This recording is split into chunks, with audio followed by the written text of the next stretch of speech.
Well, hi again, everybody. Welcome to another episode of 100 Yards of Football. This is our Draft Prospect Show. I'm with Logan Landers, our producer and engineer, and co-host today with Trey Sims. Trey, we're going to talk about one of the big defensive tackles that if you were walking down the street and you saw Darius Alexander at 6'4", 305 pounds, with arms like tree trunks, legs like bigger tree trunks, you'd certainly want to walk on the other side of the street but this guy can play. He can get after the quarterback. He's got speed that we're going to talk about here in just a second. But initial thoughts on Darius. Well, I like that he's from a smaller school. That everybody got to play at a big Power 5 school. So let's shout out to the Power Up or the G5s. I like it because that's where Memphis is. They're a G5 school, so I got a little affection for my younger schools. Yep, you keep it local. I think it's great, and we're going to talk about him in just a second. Before we do, though, if you want to place a bet on the draft and the upcoming NFL games, college games, Major League Baseball is in full swing. You've got the playoffs getting ready to take place in hockey and basketball. What else would you want to do? Just place casino bets. If you want to bet on the horses or on auto racing, Premier League, whatever it is, you can go to mybookie.ag and get all that you need. You go online, you establish an account, you fund the account. Next thing you know, you can place a bet from anywhere in the world. So mybookie.ag is the place to go. Use promotional code MM50, MM50, to be included with some free chips or bonus packs that you have, some additional information that you would get, all of it to help your experience. So mybookie.ag, use promotional code MM50 to get you started. Well, let's get started with Darius. Big dude. Was overlooked, only a 2-star guy that comes out of high school. What impresses me is his 40 speed, his explosion when he gets into a guard at first contact. It's as good as anybody out there. But you mentioned, Trey, the fact that he's from a small school. Not a whole lot of people talk about him. And he wasn't on ESPN or CBS every week. But the scouts noticed something about him. Tell us a little bit more about why he is in capturing our curiosity, and we want to know more about him. Well, as you have already mentioned, being 6'4", 310 pounds, you're going to notice somebody of that size. And then when you see him play, he's not just I'm going to run you over, bully you. He has agility and quickness, and he is very, as we know, athletic. As you said, for his 40 was a 4.95, which is very fast for a man of that size. And I just can't imagine if you were standing in the middle of a hole as a running back coming down, and he gets any type of head start, he's going to might duck out the way or not try to go in there with as much contact. But again, he's supposed to be like a second round, maybe. Depending on the team, he could slip into a late first rounder, but he's probably like a second, third round. So he is very talented. People are very excited about him, even from a smaller school like Toledo. Yeah, Logan, he's ranked in the top 10, maybe 9th, 10th, 11th, somewhere in that, in terms of the defensive tackle position. I think he was overlooked coming out of high school, maybe underdeveloped, or, what was he, probably 275 or 85. But I think that the fact that sometimes you have the fact where a guy that goes to a smaller school takes advantage of the additional time that you get.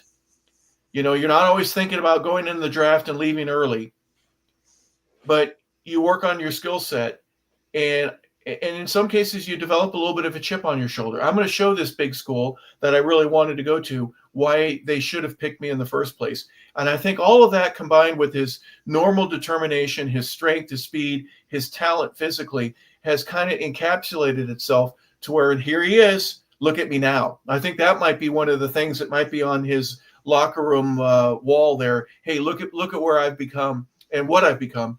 And there's reasons to be impressed for obvious reasons. We're going to talk about that. But give us your first impression when you first started looking at Darius. I mean, you can't miss him. He's just a massive human who's got sneaky good speed on him. He's not just a big guy who's going to, lumber around. He can move quick. He's got some very nimble feet who can get to the quarterback, who can kind of break through the O-line. And he's just a super talented prospect. And Harper, you brought up a great point.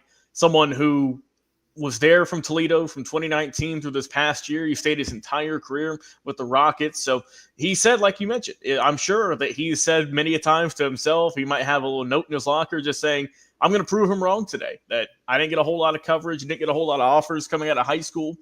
And, he did his work at Toledo. He got better by year by year by year. And I mean, here we are now with the week left until the NFL draft. And we're talking about this guy, as you mentioned, being one of the better defensive linemen, defensive tackles coming into this year. And he's shown out in many different facets, whether it's in game film, whether it's at the combine stats or wherever it may be. He's just excelled. And I'm excited to talk more about him today. Yeah. One of the things about going to a smaller school like in the MAC conference, your 5 and 4 stars are recruited to Michigan, Ohio State, Penn State. We understand that. There are some 3-star athletes that don't get looked there, so they end up going to Western Michigan. They go to Kalamazoo. They go to Ball State. They go to Akron or Toledo. That doesn't mean that they can't play, but you're looking for a guy that's 6'5", and that's what Michigan's line is, for example. And he was 6'4", so he may have just missed it. But Trey, his power, his need to have a center and maybe a guard chip on him before you go to the linebacker would be a dream for the linebacker, because you're not going to move him. And so now I can roam a little bit more freely.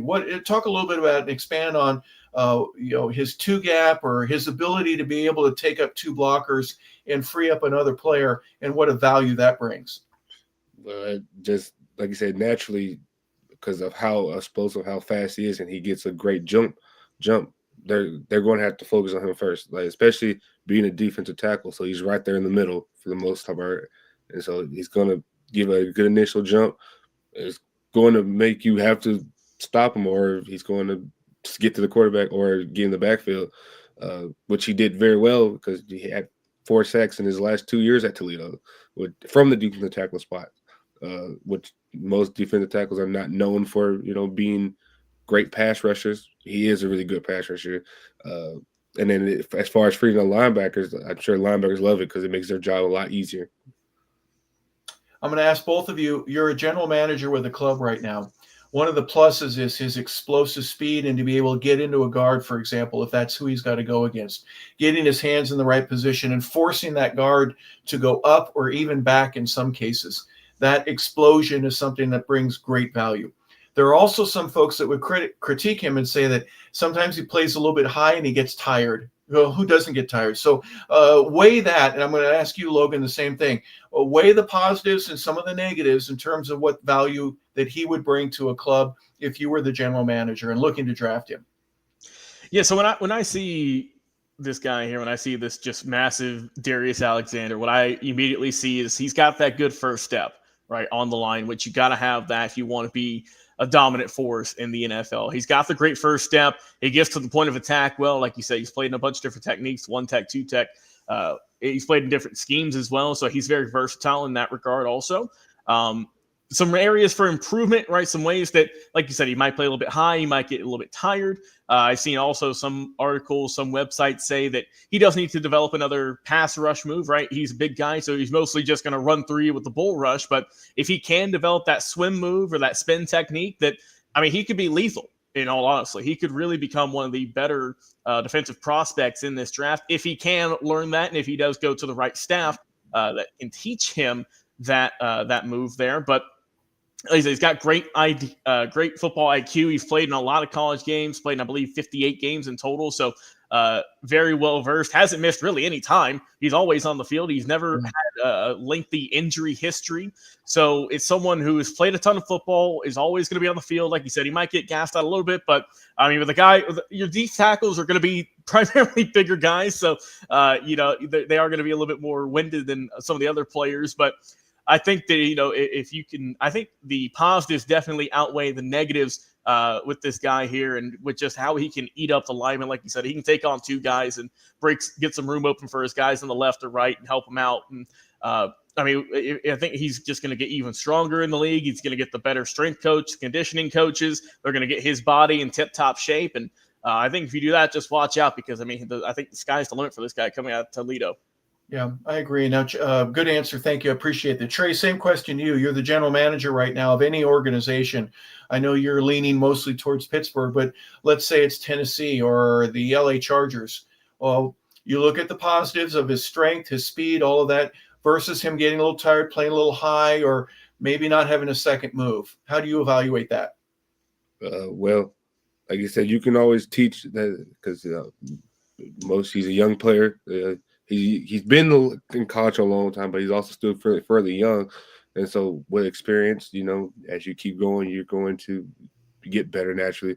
And like you said, if you go to the right, especially like a team like Chicago, San Diego, as you said, or LA, the Chargers, that's what Jim Harbaugh. He's going to work on his defense. He's going to teach you up with. So that would be a good fit for him, even though I was thinking about Pittsburgh because we do need a defensive tackle to learn, and he'd be right there with Cam Hayward for a few years to learn and from one of the greats. But, maybe he could work a little bit more as being a great run defender as far as like getting off blocks because sometimes he might hold on to a block too long and fight with an offensive lineman instead of finding where the running back is or getting to the backfield quicker.